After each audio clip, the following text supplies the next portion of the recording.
The killer awoke before dawn.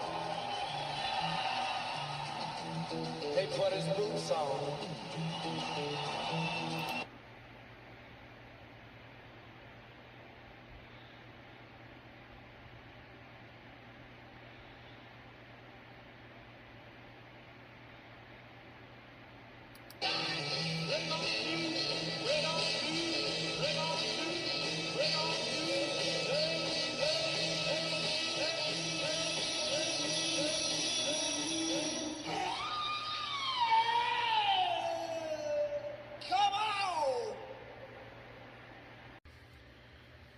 Yeah, this was a pretty good movie, but for Oliver Stone, at the peak of his directing career, I think it's one of his lesser films, but really the best thing I can say about this movie is that all the performances in this movie are fantastic. Val Kilmer is incredible here as Jim Morrison.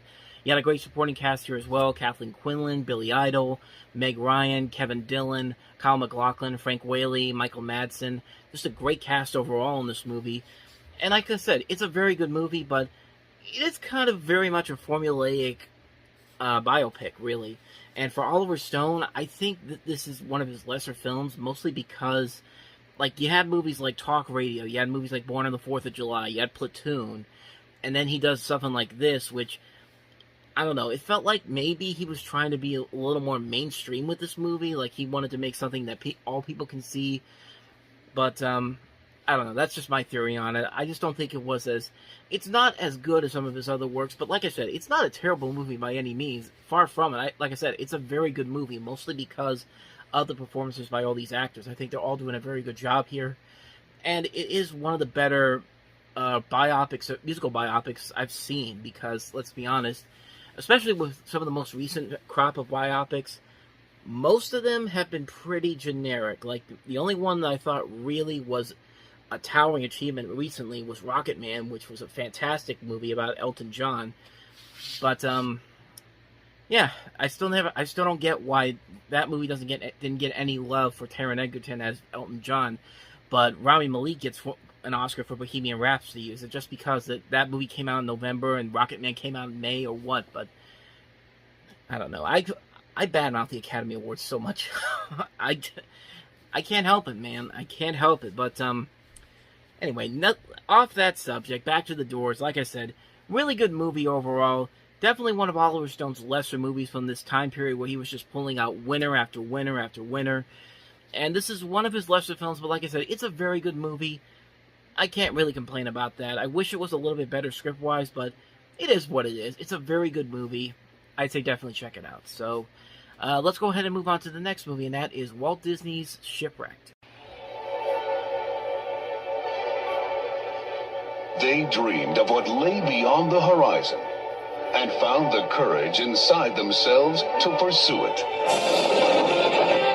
This is the story of a brave sailor, a runaway girl, and a young explorer. Who's down here? Oh, look, relax. I'm not going to hurt you. You're a girl. You've seen one before, haven't you? Do you know what the penalty is for not reporting a stowaway? One of you has been concealing her and stealing food for her. Take her below. Tap her in irons.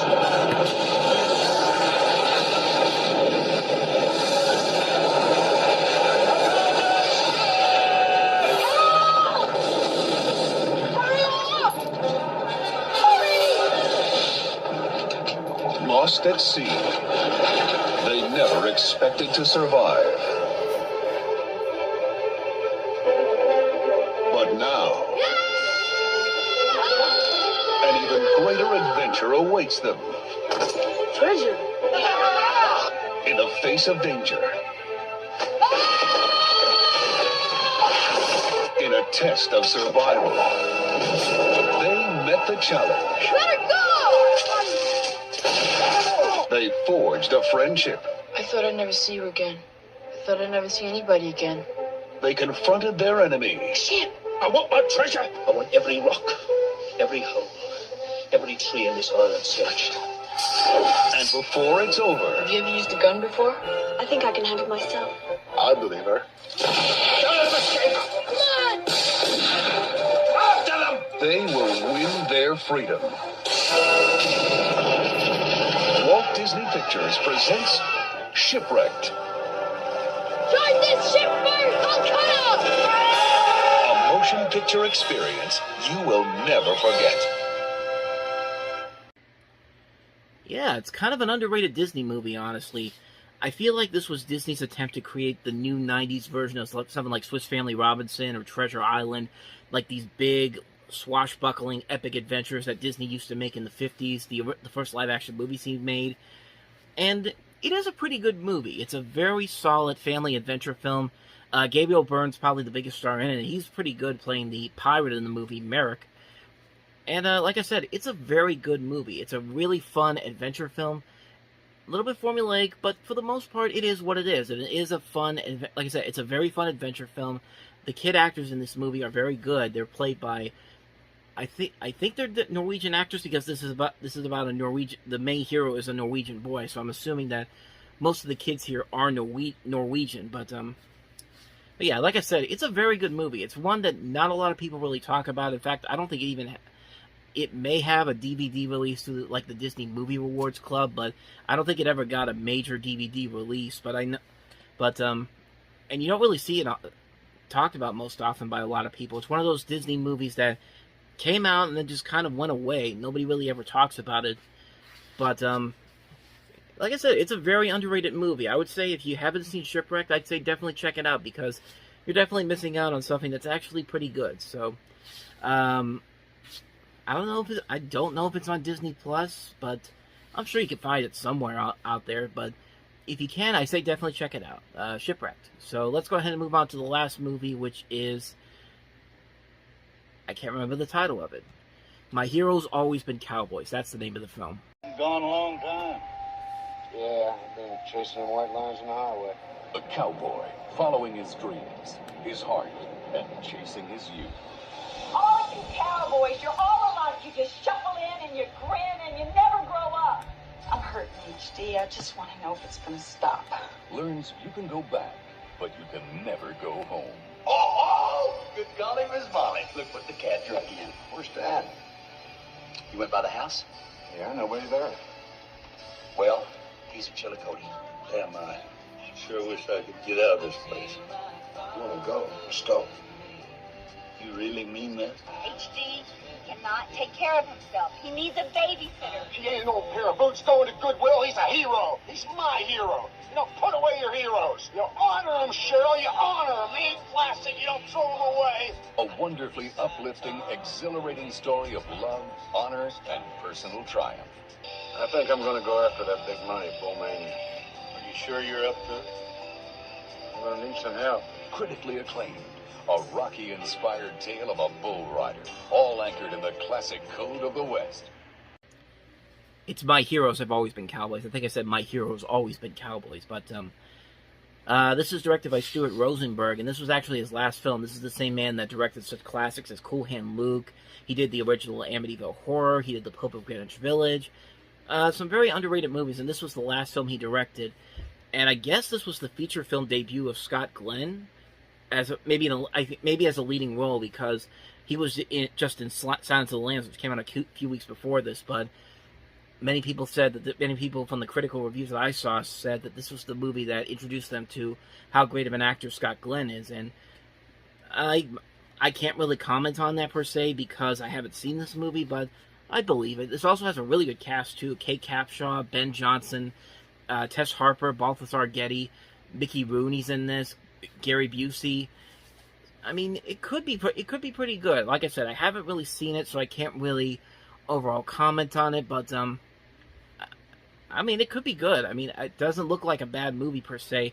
Maybe the worst thing I could say about it is that some of the acting might be a little too TV movie of the week type. But just from that I'm just going off of that first trailer alone. So who knows? Maybe it might end up being a good film after all.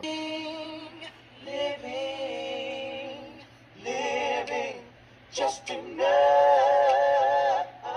Wesley Snipes. We will own the city. Ice-T. Alan Payne. Chris Rock. Mario Van Peebles. Christopher Williams. Vanessa Williams. Tracy Camilla Johns. And Judd Nelson. This is Detective Nick Peretti, big crazy jarhead, motorcycle freak, reject cop, just like you, Scotty.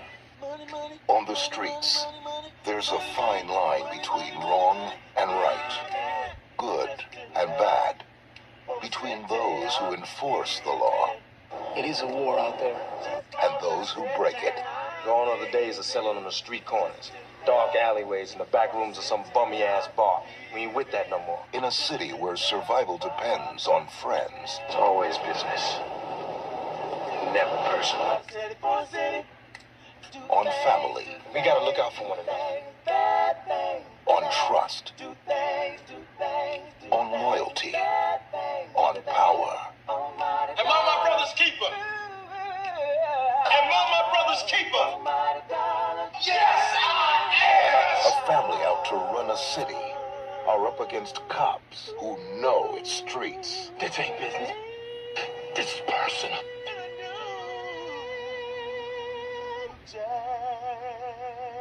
This is big business. This is the American way. Such a phenomenal movie, man. This is not only one of the best movies of the year, one of the best movies of the decade, and really the first great crime thriller of the 90s. And the 90s had a lot of really good crime thrillers, and a lot of good contemporary crime thrillers that really have stood the test of time and have become classic movies in their own rights. Wesley Snipes is very good in this movie, so is Ice-T. Mario Van Peebles is a great actor in this movie, as well as showing off his directing abilities. Chris Rock has a good scenes in this movie. Bill Cobbs is very good. Judd Nelson. Just a great Ice-T. Just a great cast overall, and just a great story to tell. It's very realistic. It doesn't feel like it's feeling like it has to be a crowd pleaser or anything. It just shows you the cold, hard, honest truth about life sometimes, and it's just a great movie. It just works on so many levels. These characters are so well written. The scenarios are very much. This whole movie just really has stood the test of time, and really, it doesn't feel like a movie that dates itself at all. It's a movie that feels like you could watch this nowadays, and it would feel like something that probably would happen right now. But I mean, it's a really good, well-made movie. I can't really talk more about this movie because I think everybody pretty much knows that this is a really great film. And like I said, it's one of the best movies of the decade, and easily one of the best movies of the year. So yeah, that's my very quick review of New Jack City. Because really, do I really need to say anything more about how good this movie is? It's a really good film, so really great film, I should say. So let's go ahead and move on to the next movie, and that is the comedy The Hard Way with James Woods and Michael J. Fox. Movie star Nick Lang is looking for a part that could change his image. You don't want me to grow up. The studio doesn't want me to grow up. I'm the only one who wants me to grow up. So to play a real cop, Please. he's going to study with the best. If I can walk his beat, if I can get under his skin, I will nail this part, Angie. Detective John Morris is on the trail of a killer. This party crasher has whacked out 7 people. He's gonna do it again soon, today maybe. And what if this cop doesn't want you tagging after him? 2 pros exchanging ideas. Why wouldn't he want to do it? Not if you tied my tongue to your tailpipe and drove me 80 miles an hour naked across a field of broken glass. Evidently, the guy just wants to blend in so nobody knows he's Nick Lang, okay? My trainer's got me a Nautilus and a Stairmaster, so you don't have to worry about Nick Lang. He doesn't belong here. He belongs in Never Never Land. And you're never gonna believe where I am. I'm in a ghetto. He's told me face to face that he wants to be me. It's my life. It's my life. Move into my house, you know? I'll just, do what you do in Hollywood. Rum drinks, fern bar, gerbil racing. You know what's next?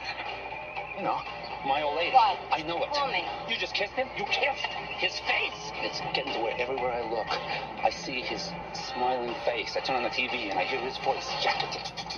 All of my movies, including The Smoking Guns, are shot on biodegradable film stock. There's only one way Moss can catch the killer without losing his mind. NYPD! NYPD! I have got to get rid of this guy. Michael J. Fox, James Woods,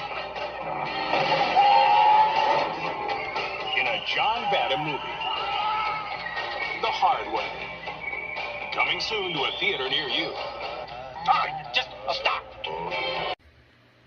another really good movie that came out this weekend. It was this is John Badham, who had previously directed Bird on a Wire the year before.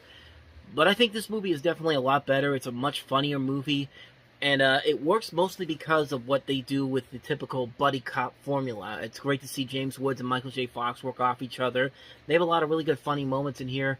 Stephen Lang is very good playing the bad guy in this. There's also a great cast that includes Annabelle Sciorra, John Capodice, I think I pronounced that right, Capodice, Delroy Lindo, Luis Guzman, LL Cool J, Catherine the Jimmy, Bill Cobb's again in this, Penny Marshall, Christina Ricci's in this movie. It's just a great cast overall, and it really does work because of the great of what John Badham can do as a director. The stunts and the special effects in here are very well done. The comedy is very good. The action and comedy elements work and blend together so well. And again, it works because the chemistry between Woods and Michael J. Fox works so well. It's a very good, well-made film.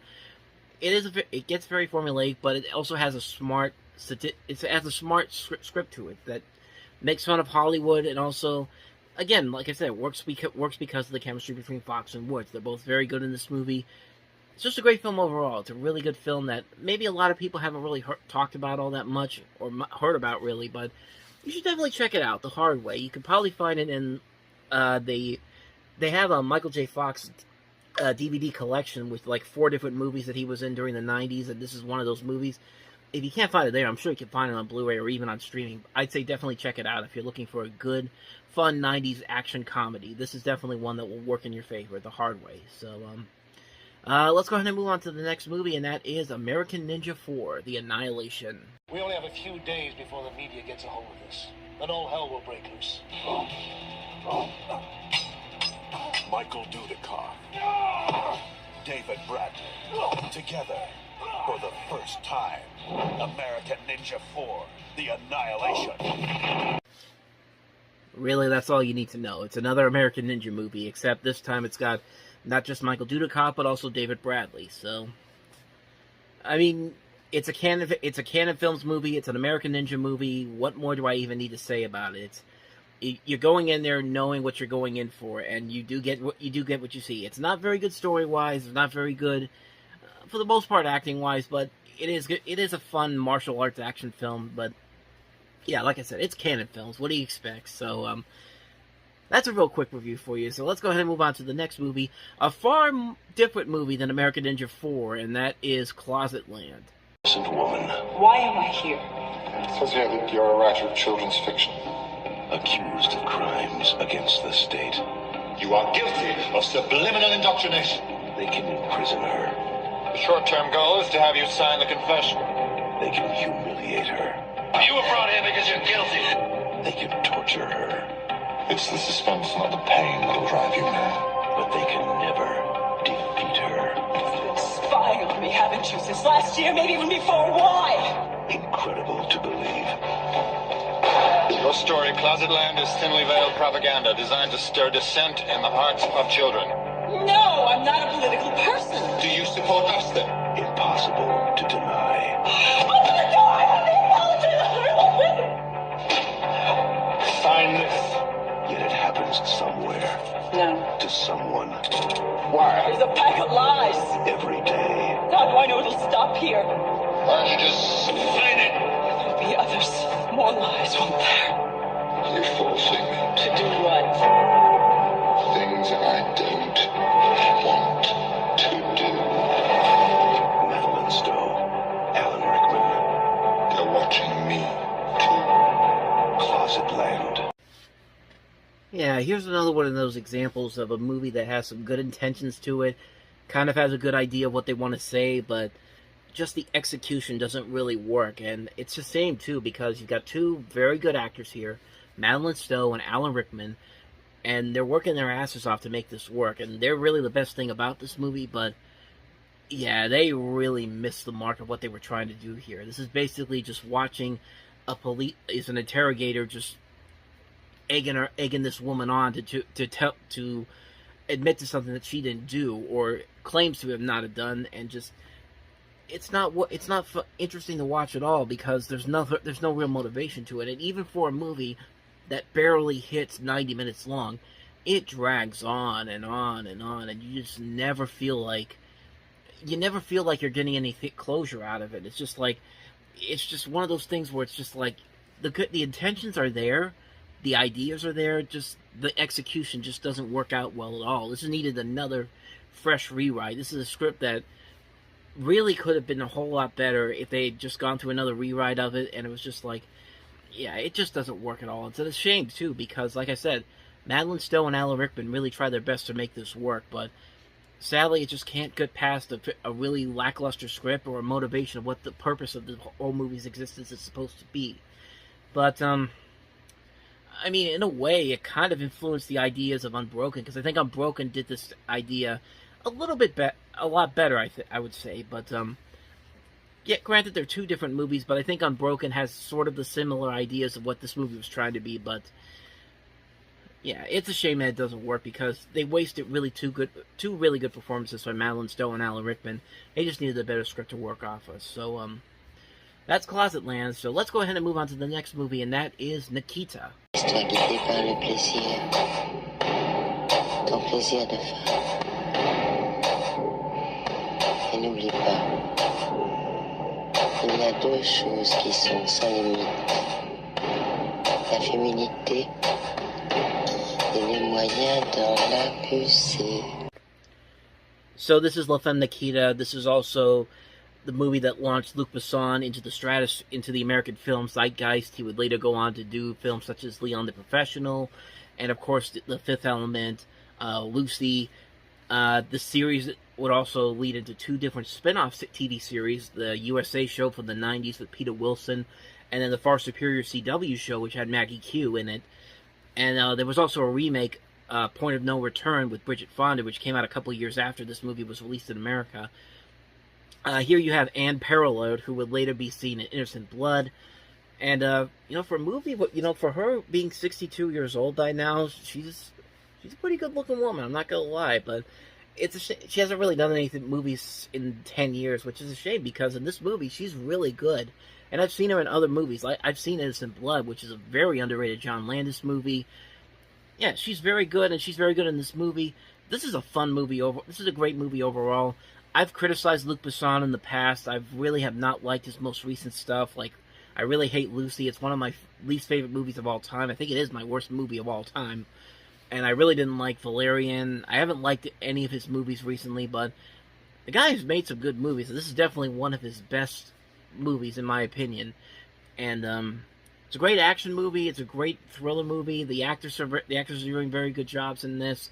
The script is very good. The cinematography is very good. The directing is very good. It's a very good movie. It's a really good, fun action movie.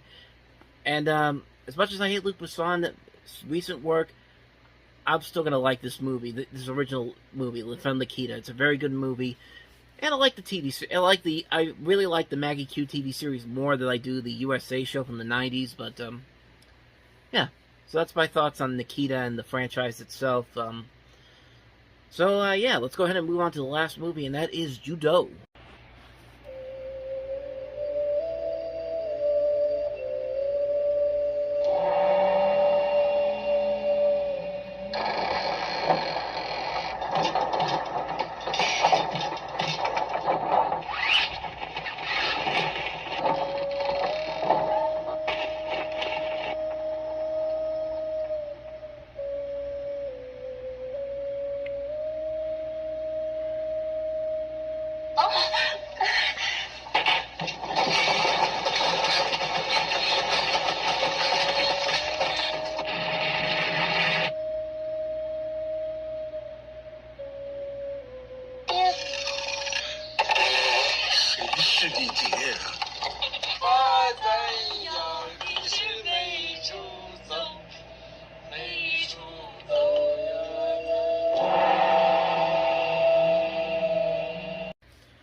Nominated for the Oscar for Best Foreign Language Film in 1990. This finally came to America through Miramax Films. It was actually banned from China for a few years, but the ban has been lifted, and the Chinese government gave it permission for its release in actually a year after it came out here in America. And I mean, that's pretty much all I've got here. I mean, I haven't seen this movie. I can't really comment on it, but it did come out this weekend. I wanted to acknowledge it. It does look pretty good. This is directed by Zhang Yimou, who also did House of Flying Daggers. Sorry, he did House of Flying Daggers. He also did Hero, which is one of the great martial arts movies of recent memory. But then he also did The Great Wall with Matt Damon. So, yeah, I don't know. He's a mixed bag director from the stuff that I've seen from him, but more stuff I've liked from him than stuff I didn't like. So this has a chance to be somewhat good. I think it's pretty good. I mean, I would think it's going to be pretty good, I should say. So, yeah, I'll definitely check it out at some point. But I'm not going to rush out to see it. But I wanted to acknowledge that it existed and came out this day. So, yeah, that's Ju-Dou for you. The car just kind of, pow, it just exploded. And there was fire. It might be. They just think they can do anything they want. Lie, kill, destroy whatever they touch and get away with it. Once in a while, people like us, this law firm, we stop them. This is going to be one of those times. Look, I know Argo backwards and forwards. I'm a better litigator than any other associate in this firm, and you're too busy to go to court on all the prep work. There's a problem. Plaintiff's attorney's your father. The plaintiff, Jedediah Tucker Ward. For the defense, Margaret Eleanor Ward. I'm glad I'm not going to be at your house for the holidays. Don't you see? They're using you as a parlor trick. You're going to be the youngest partner in the history of this firm. Did it ever occur to you that I might be a very good attorney? Well, you damn well better be. I raised you. No! Mother raised me! Should this circuit have gone into the Meridian?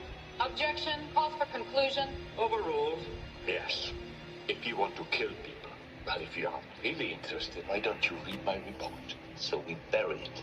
I am not going to be a party to destroying evidence. Before the next betrayal is revealed. You mean there might be a report that is no longer in existence? Before another innocent life is lost. People were blown up, sir. That's the way it is. A father and a daughter must forget their past to find the truth. I think it's time we talk settlement. I couldn't make that work even if I wanted to. How about us? How about we settle? I think you're being evasive. I'm answering the questions you're asking. The hell you are! The hell you are, Mr. Grazier! We're down to the wire. Cannot let this become even more of a disaster. I think you ought to end this thing as quickly and as quietly as possible. There's still the matter of Miss Ward. You so much as look in my daughter's direction, they won't be able to identify you with dental records. Class action. So yeah, this is a pretty damn good movie. It's probably one of the best courtroom movies that you probably have never even heard of. It is a really good movie, and I think it's mostly because of the two performances by Gene Hackman and Mary Elizabeth Mastrantonio. You have the father and daughter on two different sides of the courtroom, and they have this case here, but they're also father and daughter. They're trying to keep their relationship together as father and daughter, but they have all these trials and tribulations that they have to go through. And I think that's a very good concept for a movie like this. And when you have two great actors like Hackman and Mastrantonio working off each other so well here, it really makes this work as well as it does. This is directed by Michael Apted, who, honestly, I've not really liked a whole lot of his movies, but this is probably his best film easily. The tension is very good here. The drama is very good here. You're invested in this case. You're invested in how this is all going to play out in the end. And it does lead to a pretty good payoff at the end, too. I mean, I think it's a very good movie. Definitely a movie that not a lot of people really know about. And it's really good. It's a really good movie. If you're looking for a courtroom drama that really is a lot better than I think a lot of people would have thought about, this is definitely one of those movies to check out. I'm sure you can find this on streaming somewhere. I'd say definitely check it out. Class action, fantastic film. Definitely check it out. So, with that said, let's get right on into the next movie, and that is Jeff Speakman as the Perfect Weapon. Paramount Pictures presents international Kenho star Jeff Speakman. Should be more respectful of our organization. Is there a problem here? Yeah. Guess so.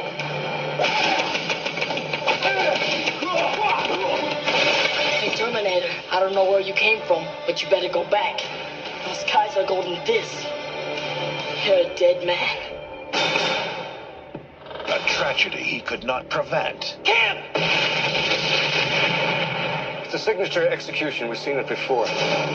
Leads him into a forbidden world with nothing to rely on but his own lethal skills. Who killed Kim? You cannot handle this by yourself. Who said it? Never hurt to ask. Everybody in Koreatown knows Young killed Kim, Dick. Tracy? Now, we are ready.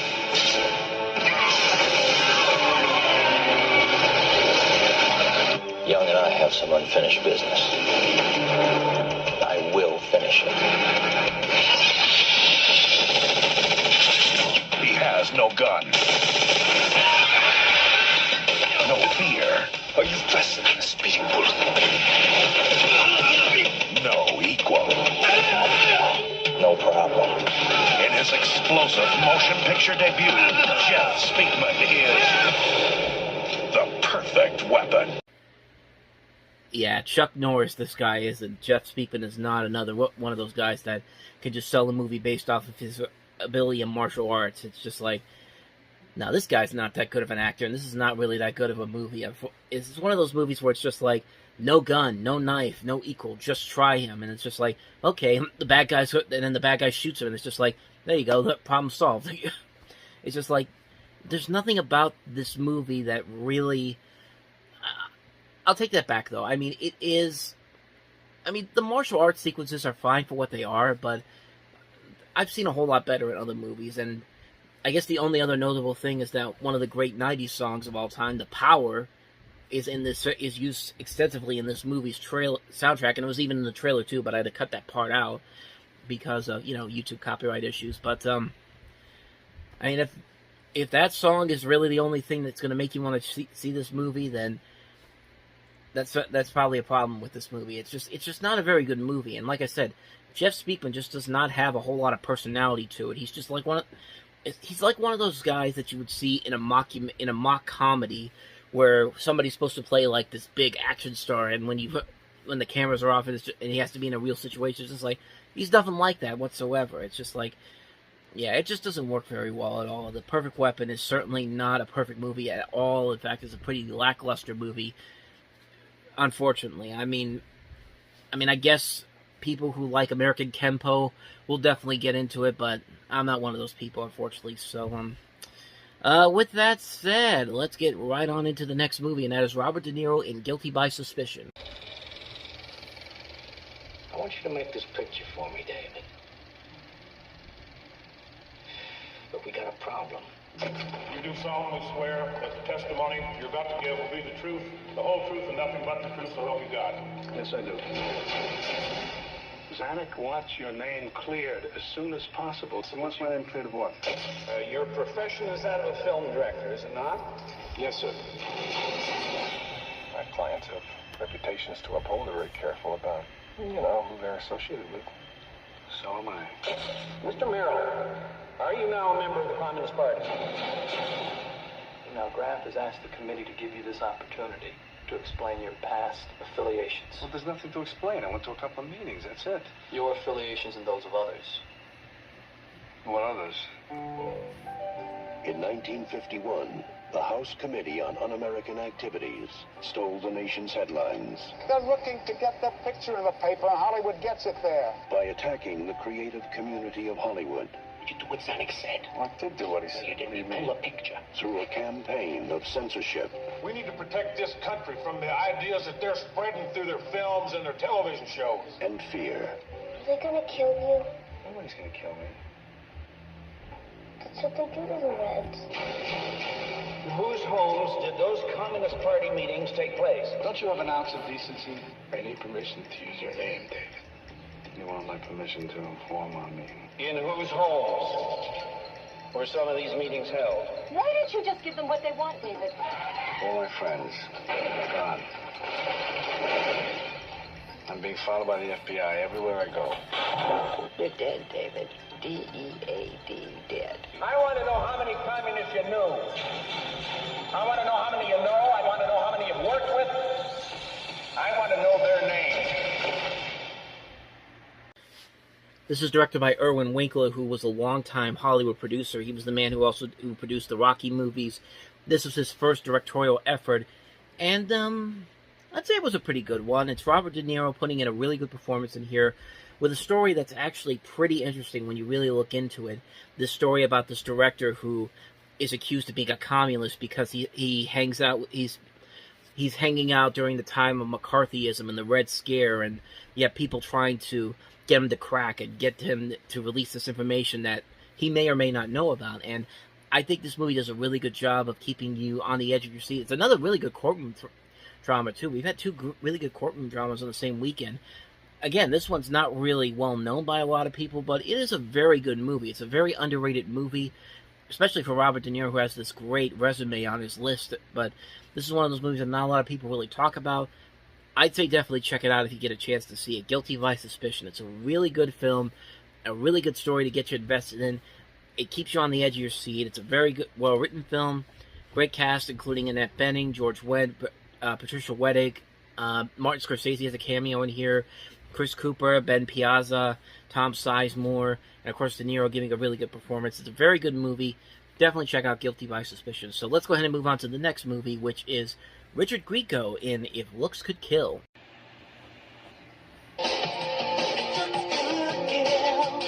Everyone makes mistakes.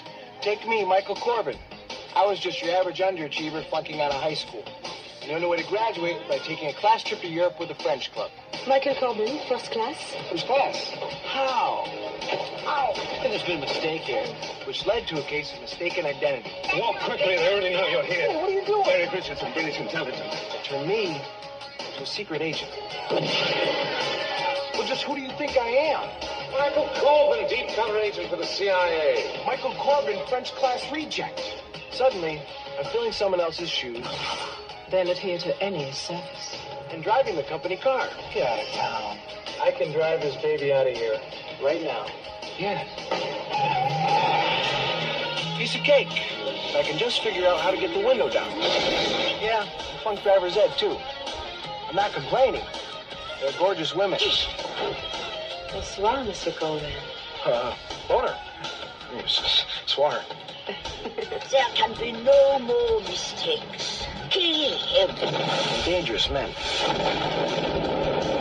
Now, all I have to do is rescue a beautiful girl. I'm gonna die! No, Corbin's here. That's what I mean! Save Europe. Graduate high school. Who are you with? The French club. Hey, no problem. Richard Grieco, If Looks Could Kill. Holy shit, that sucks.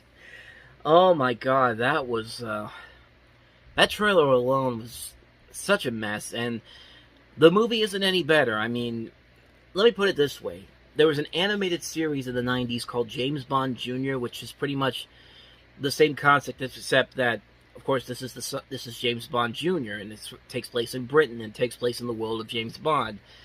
That was more realistic than anything I just saw here, and yeah, this movie sucks. This movie is just terrible. I mean, what a waste of a cast, too. Linda Hunt, Roger Rees, Gabrielle Anwar, and you have Richard Grieco, who was alright on 21 Jump Street, but he was definitely overshadowed by Johnny Depp, and he definitely proves here that he is not a good leading actor, and it's not even that it's a ripoff of James Bond, but they're also ripping off North by Northwest, because basically this kid is mistaken for a CIA agent and a spy, and it's just like, it's just not a good concept here, and it can be done. It can be done well, but not the way this film was written. This movie just feels like it.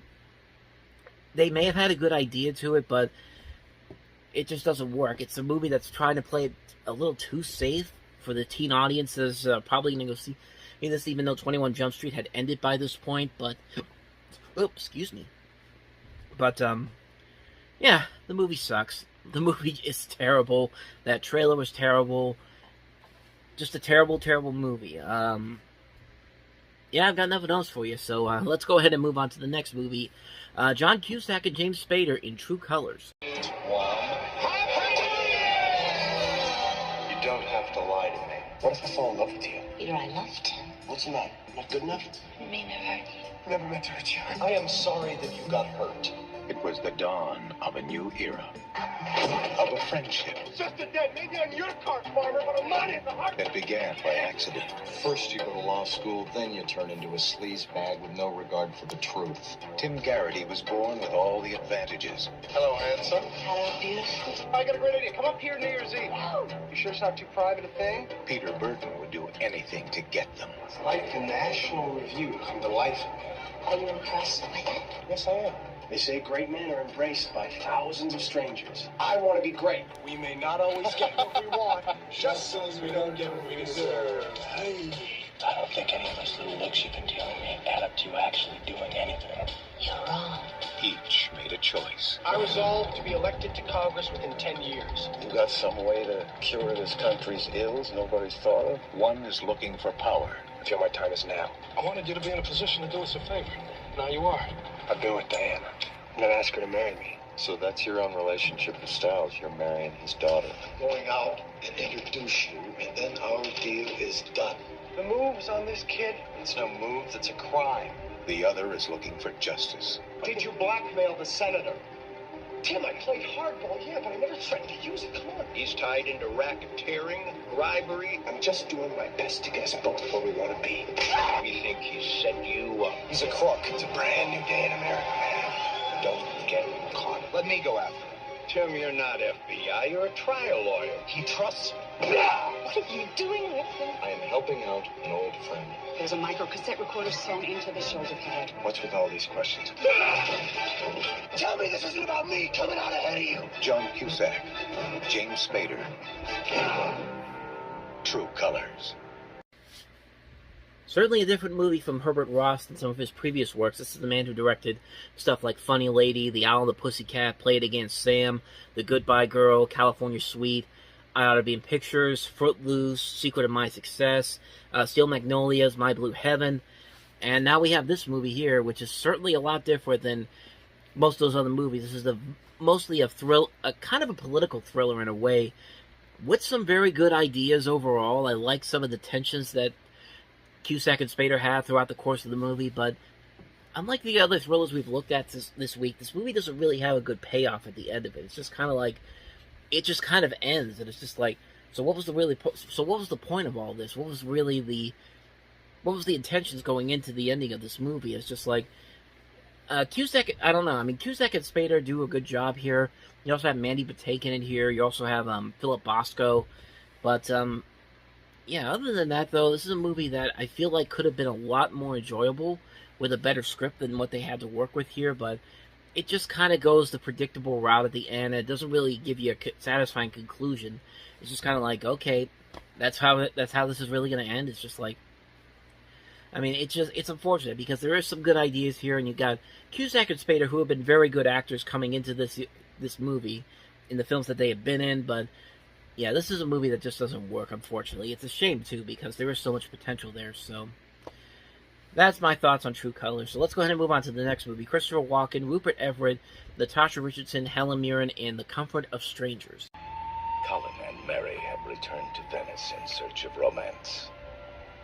Desire takes them on a journey, sensual and mysterious. Love and madness become one. Nothing is as it seems. Good evening. You need help? Robert and Caroline live in the darkness of their passion. Do you and Colin do strange things? Together, the four lovers slip deeper and deeper into a world so erotic and bizarre. There is no separating tenderness and terror, longing and lust, pleasure and pain. Together, they discover what they desire most. The Comfort of Strangers. Starring Christopher Walken, Rupert Everett, Natasha Richardson, and Helen Mirren. A film by Paul Schrader.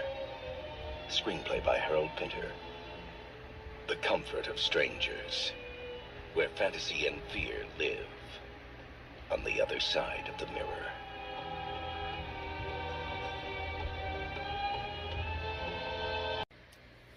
An overall pretty intense and pretty enjoyable erotic thriller from the early 90s. There are some good ones here. We've had a couple of decent ones like this. We had The Cook, the Thief, The Wife, His Wife and His Lover. I completely botched that title, but you kind of get where I'm going here. Helen Mirren was, of course, in that one as well.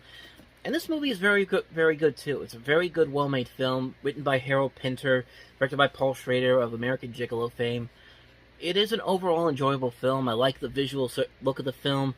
I like some of the conversations and interesting situations they put these characters into.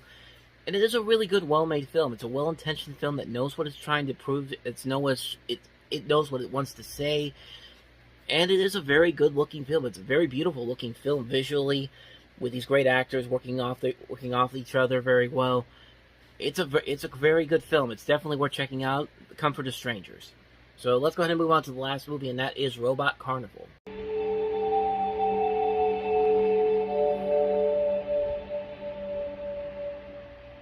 Nine animators, one vision.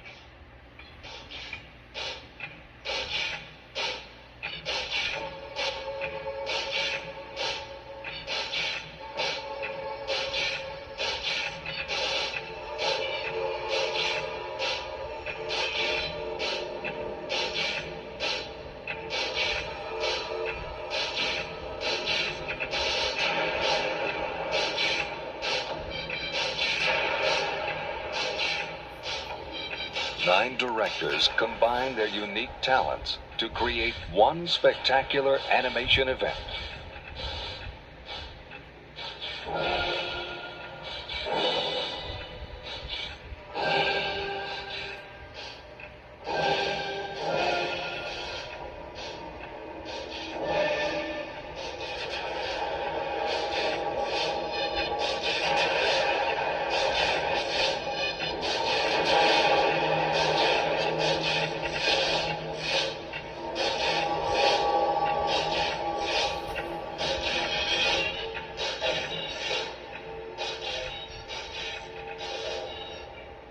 Robot Carnival, the animation event of the year.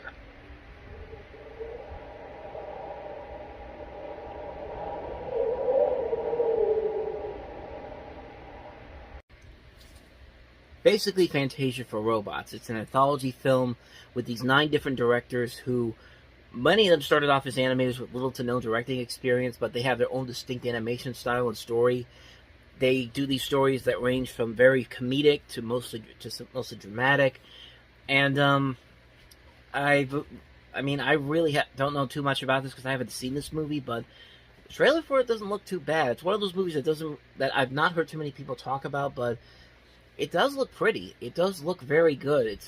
It does look like a really good Japanese animated film, and This was released in America by Streamline Pictures, who also brought us the American release of Akira a couple years before this. And, yeah, it definitely looks like something I might want to check out one day. I'm really curious to see what kind of stories they tell here. And the animation styles look very unique, very different. Definitely something I'll put on my list of movies I gotta check out at some point. But as it is right now, it looks pretty promising. I'm definitely looking forward to checking it out one day. Yeah, that's my thoughts on Robot Carnival. New York is a mess. Bad guys are giving the city a bad time. But just when it looked like no one could stop them, look who's back. Yeah! Awesome! Oh, you dudes want to play too? Around the world! Woo! Ninja Cowboy! Any luck finding a new place to live yet? You think even an idiot can find a place down here? You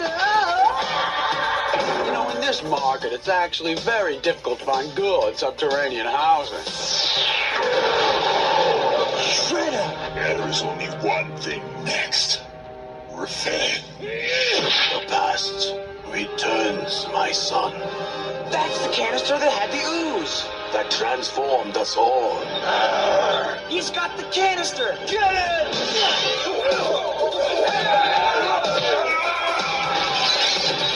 Time to find out exactly what this ooze can do. You take the ugly one! No, you take the ugly one! Which one's the ugly one? Get them!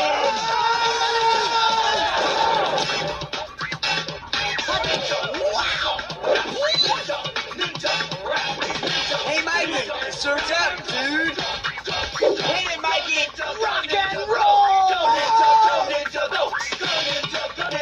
Teenage Mutant Ninja Turtles 2. The Secrets of the Ooze.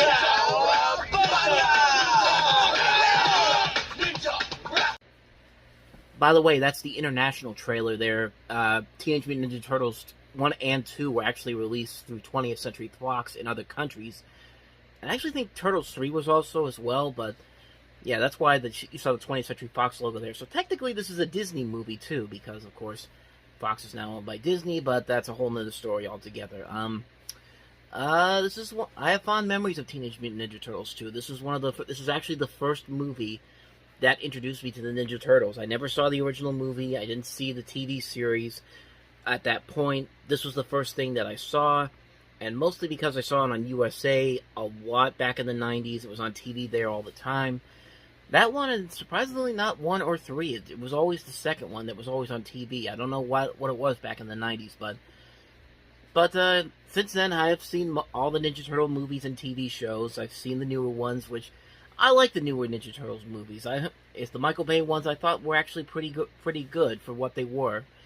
And yeah, the original Ninja Turtles, I've talked about the TV series in the past, and I've also talked about my thoughts on the original movie. And this one does hold a nostalgic piece in my heart because it is the first one that I ever saw. That being said, it is definitely a step down from the first movie. You could kind of tell from that trailer alone that they toned down the violence, they toned down the darkness of it big time because, of course, parents got offended because you see these turtles beating these ninjas up and using these ninja weapons and of course, typical parents, they see something that kids really like, and their first thought is always, well, gotta get rid of that. Gotta get rid of that. Gotta criticize these people that made this movie for trying to corrupt our children. When, let's be honest, they're really doing it themselves. I mean, really, just that's something else I can go off on altogether. But let's talk about this movie itself. It is definitely a major step down from the first movie, but it's still an enjoyable movie for anyone who still like the Ninja Turtles and wanted to see their latest adventure. This definitely works very well. Story-wise, it doesn't really work out as well as I think it does. We don't really get a full realization of what the secret of the ooze really is, stuff that we didn't know already. And that storyline of the ooze and how they turned these turtles into Teenage Mutant Ninja Turtles has been something that has changed a lot over the course of this franchise's history. I mean, back in the original TV series, it was because they turned into Teenage Mutants because I guess they were touched by the human Splinter, and that's how they became. And there was a thing where it was like it was the last thing that you touched that you turned into, and then immediately after that, Splinter turns into a rat. I guess he touched a rat after he touched the turtles, but that's something that's always changed in these various different movies and TV shows that have come after this. But I said before, let's talk about Secret of the Ooze, and now I'm just going off into different Ninja Turtles media here. But yeah, Secret of the Ooze is a fun movie. It is definitely a very silly movie compared to the first film. The first film really took their time and effort. You can tell the time and effort was there to make something that not only appeased more to the fans of the TV series, but also the fans of the original comic books. While this one clearly felt like it's an adaptation of the TV series, right down to having these two new characters, Bebop and there I go again, thinking of the animated series, Toka and Razor, who are basically there to just sell toys, pretty much. I mean, they sold a lot of different Ninja Turtles toys based off of the villains alone, and you could just tell that the show was just adding these villains just to sell the toys. That was pretty much it. It was pretty much that, but I mean, they were fine for what they were, and they did provide a lot of good comic relief in the movie. And yeah, it's a very silly movie. I mean, for God's sakes, Vanilla Ice is in this movie, and what else do I need to say about that? It's just like, it's so ridiculous, but it works for this movie. There are things about the movie that are just like, well, that was a big wasted opportunity, and of course I'm talking about the Super Shredder at the end of the movie. They set this up they give him this look, and you think that, okay, now this is where the ante's going to get climbed up a lot, and he's literally there for 5 minutes. Literally there for 5 minutes. He knocks the pier down, the wood falls on him, and then it's just like, he's dead. It's just like, well, that was, thank you for wasting our time again. Like, at least in the first movie, the end of the film, Shredder at least did cool things before while fighting the turtles, but in this, it's just like, he shows up as a Super Shredder for like 5 minutes, and then knocks the pier over, and it's like, that's it, that's all, folks. It's just like, it's a very stupid decision, but, I mean, the movie is just a ton of fun. The opening scene alone, where you see just all these people eating the pizzas around New York City, don't watch this movie on an empty stomach, because as soon as you see that scene, you will want to get a pizza somewhere. You will want to go out and get a pizza somewhere. It could be 4 o'clock in the morning watching this movie, and you'd be like, well, gotta go find a pizza place somewhere, or at least there to get pizza, because, man, they make that pizza look really good in the opening. And, so yeah, Secret of the Ooze is definitely a major step down from the first movie, but it's not a bad movie. It's a fun, nostalgic trip back. It's a very silly movie. Good fun all around. It definitely is not as good as the first movie, but it is what it is. It does enough to warrant a recommendation if you like the other Ninja Turtles things that came before this, and some of the things after this. Certainly beats the crap out of Ninja Turtles 3, I'll tell you that much. So, yeah, that's Secret of the Ooze for you. So let's go ahead and move on to the next movie, and that is Albert Brooks's Defending Your Life. With a click, with a shock, from a something's coming.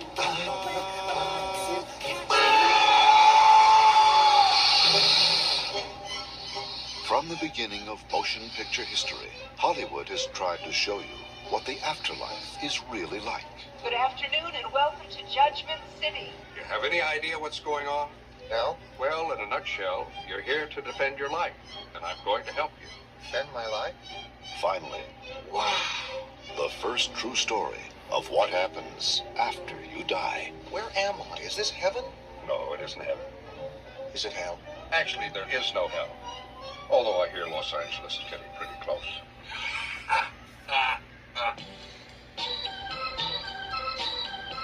Didn't anyone ever tell you you carry yourself very stiffly? Leave me alone, I'm dead. That's life. Albert Brooks, You make me think of my little Pluto. Meryl Streep, I think I might have been a heavyset man at one time.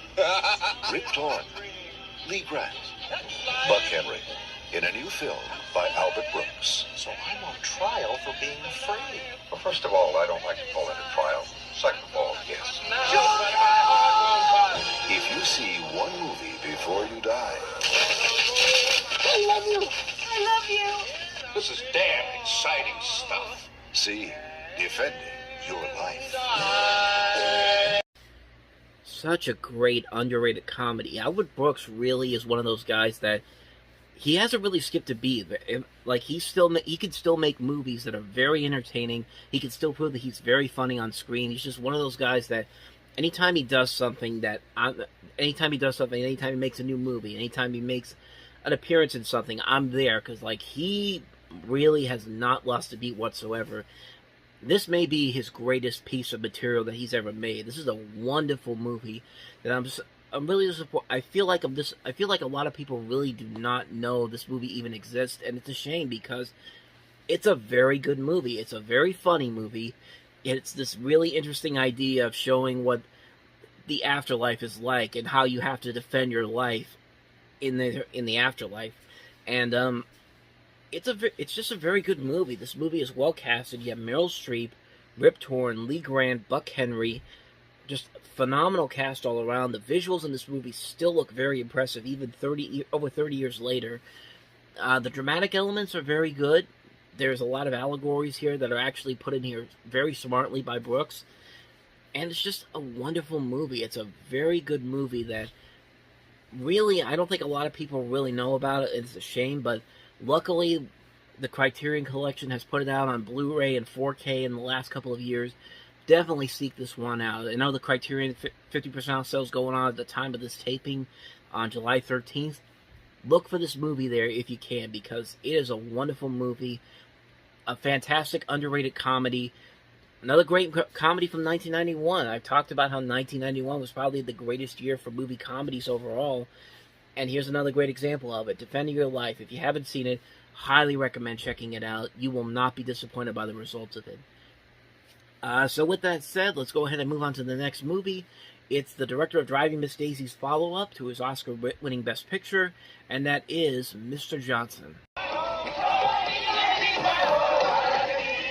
From the director of the Academy Award-winning Driving Miss Daisy comes a film where two very different civilizations converge through the dreams of a special man.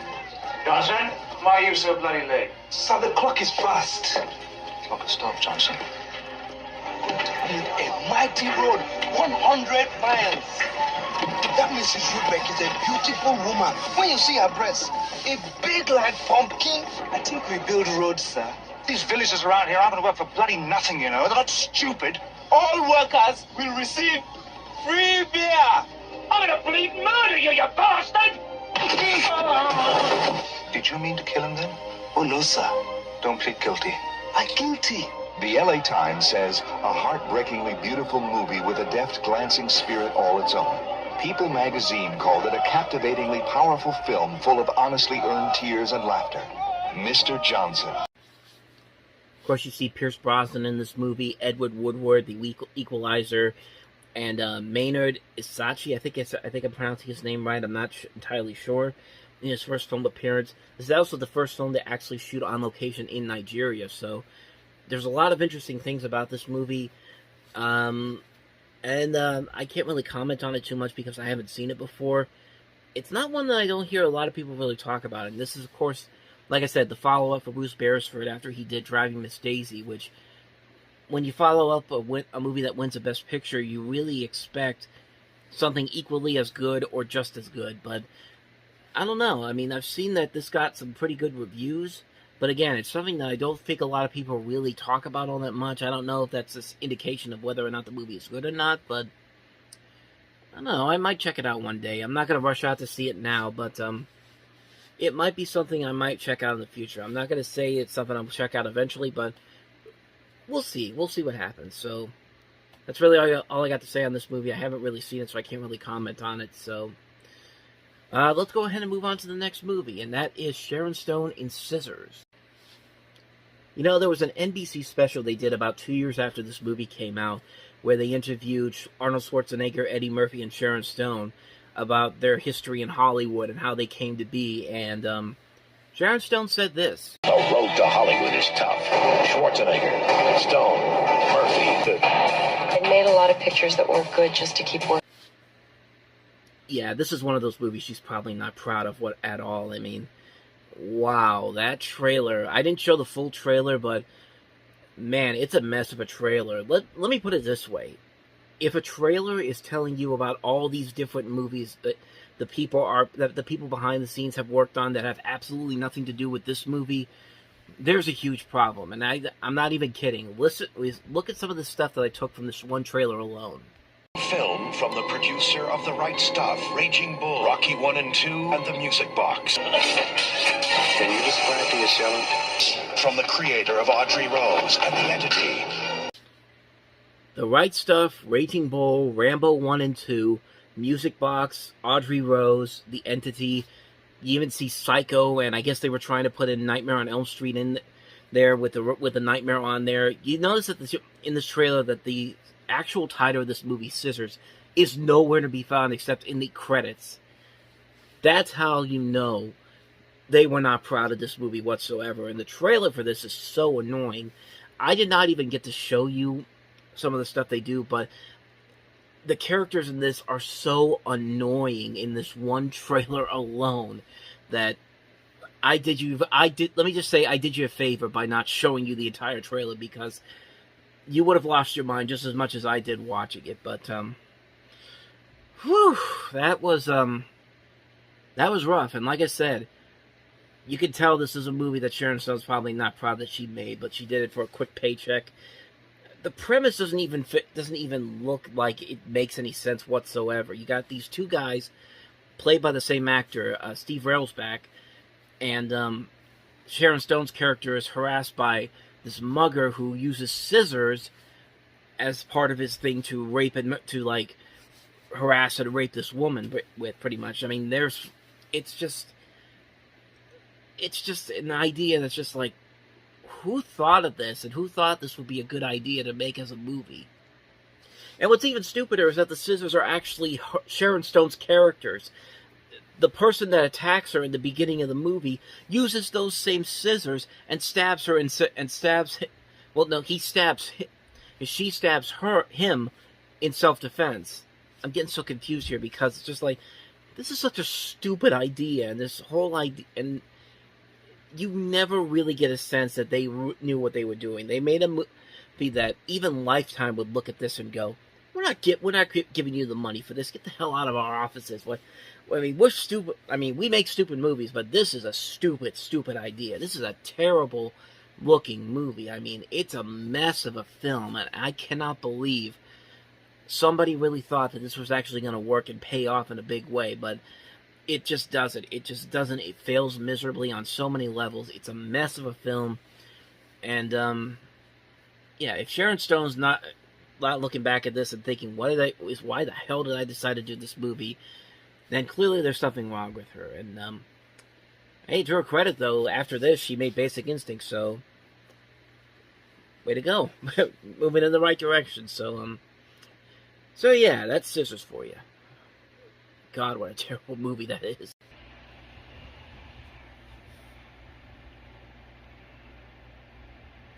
I was 15 when I invented the artificial dog heart. How you doing? John Hughes, the creator of the Breakfast Club, Ferris Bueller's Day Off, and Uncle Buck. Did I ever tell you about the time that I signed a professional ball contract? Would like to introduce you to Jim Dodge. You got smart again, didn't you? I'm not like everybody. He's got brain damage. He doesn't. He spent 21 years improving on reality. Going to Paris on F-14. Jim is going to find himself. Are you a slacker? No, Presbyterian. I can offer you $4.44 per hour. $4.44. What about the benefits? There's no eating. You're not being paid to eat, so don't. Don't play any music. I don't have any time to play any music. Don't touch me. Welcome to the target team. You're locking me in? Then, one wild night, Jim Dodge finally found the real thing. In aisle 5. What are you doing here? I work here.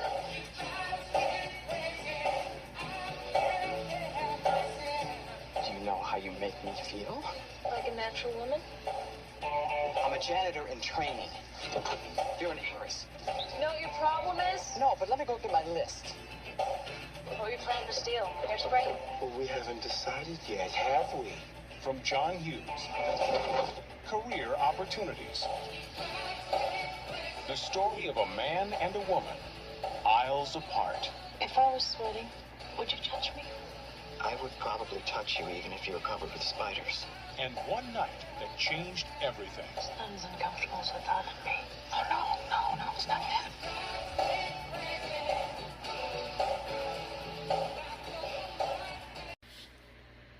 Yeah, sadly this movie didn't do well at the box office. It also got a lot of negative reviews back then, and John Hughes himself even pushed the film away from his filmography. He didn't even want to talk about this movie, which, compared to some of the really bad movies that he's associated himself with, especially in the latter half of the 90s, yeah, this movie is not a bad movie at all. This is a wonderful, wonderful movie.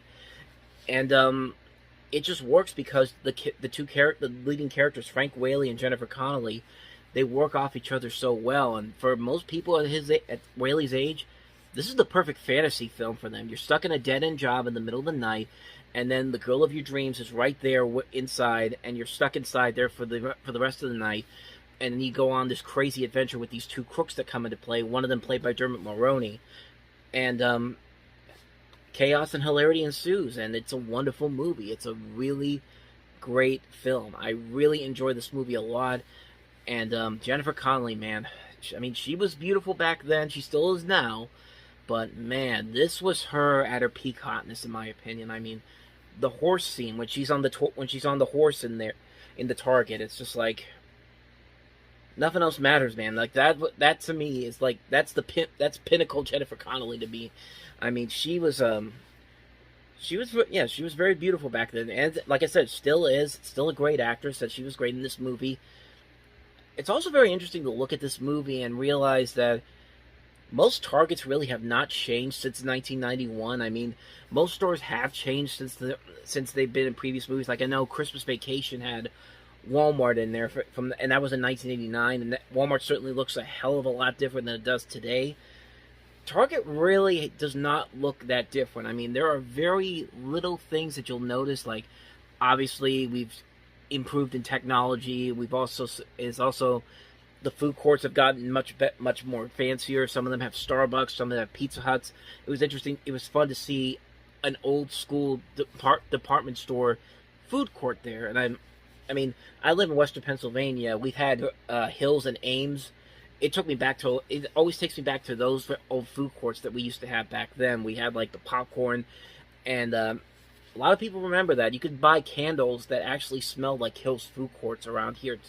I mean, it was just kind of cool to really see that. And Target didn't come to my neck of the woods until about the late 90s. So, I mean, that was really something that took me back to like the good old days of like those old department stores that I used to love going into as a kid. But yeah, the movie is really fantastic, man. It's one of John Hughes' most underrated movies. In fact, most of the movies John Hughes made in '91 were actually very good movies for the most part. One of them not so much, but we'll get to that at the tail end of the year. Excuse me. But yeah, Career Opportunities is a very good movie. If you haven't seen it, please go out and check it out. You can find it on Blu-ray, you can find it on streaming, you can find it on DVD. Go seek it out. It's a wonderful movie. I can't recommend it enough. It's one of the great reasons why 1991 was such a great year for comedy.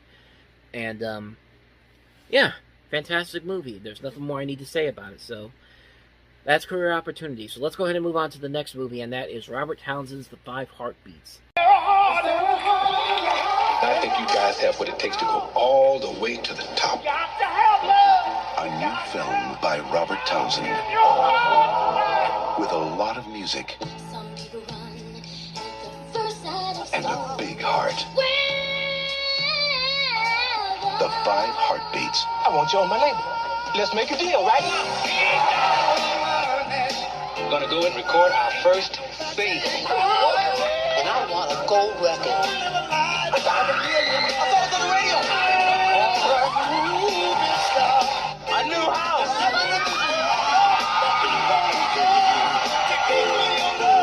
Oh, I got nothing but love for you guys.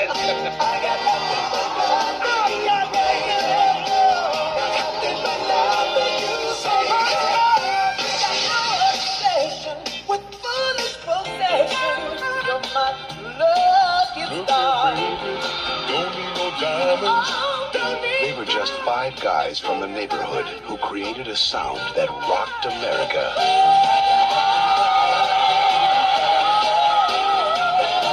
The Five Heartbeats. Robert Townsend, of course, is the same man that gave us Hollywood Shuffle, which is a very underrated comedy from the 1980s.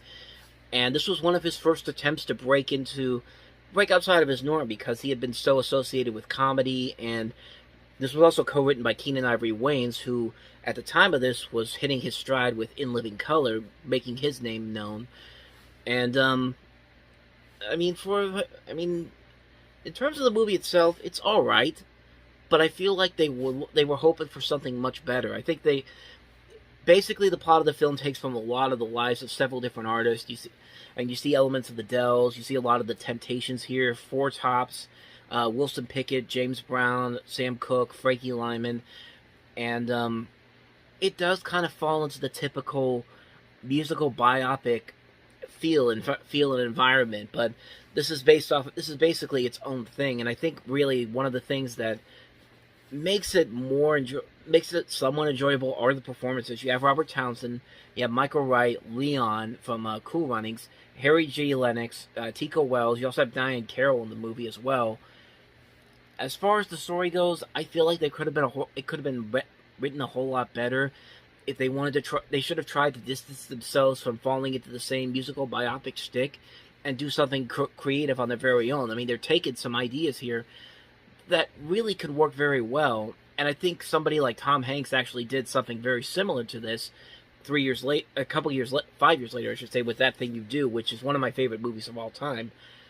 I think that movie does this story, but this idea a lot better. But I get what Robert Townsend was trying to do. I got a good sense of what he was trying to go for here. It just didn't really work overall as a film. I think it's not a terrible movie, but I feel like it's one that could have been so much better if the script had been a little bit better, if the script had stood out more on its own and didn't feel like the same musical biopic stuff that we've seen over and over again. But I mean, I thought it was okay. It's nothing I'd watch again, but I'm glad I saw it the first time. So, and yeah, that's really all I got to say about the 5 Heartbeats. So let's go and move on to the last movie, and that is the horror film The Unborn.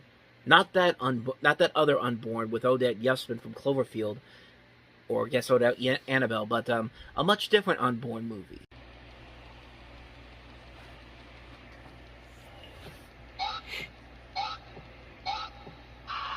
Technology of in vitro pregnancy has progressed so rapidly that today almost anything is possible. I'm gonna be a mother. They wanted it more than anything. Ireland really is the best. His success rate with infertility is close to 100%. They thought it was impossible. Your case is trickier than some, but I don't anticipate any difficulty. Dr. Marling gave me these pills. Don't take them. Stop fighting it. I don't trust him. Let it happen. He's not an ordinary doctor. We'll take care of you. A geneticist with a vision. They are better, stronger, more intelligent. They don't need to cause harm. There's this thing growing inside of me. It's not my baby. What you need at this point is some counseling. It's not human. No! No! Ireland changed it.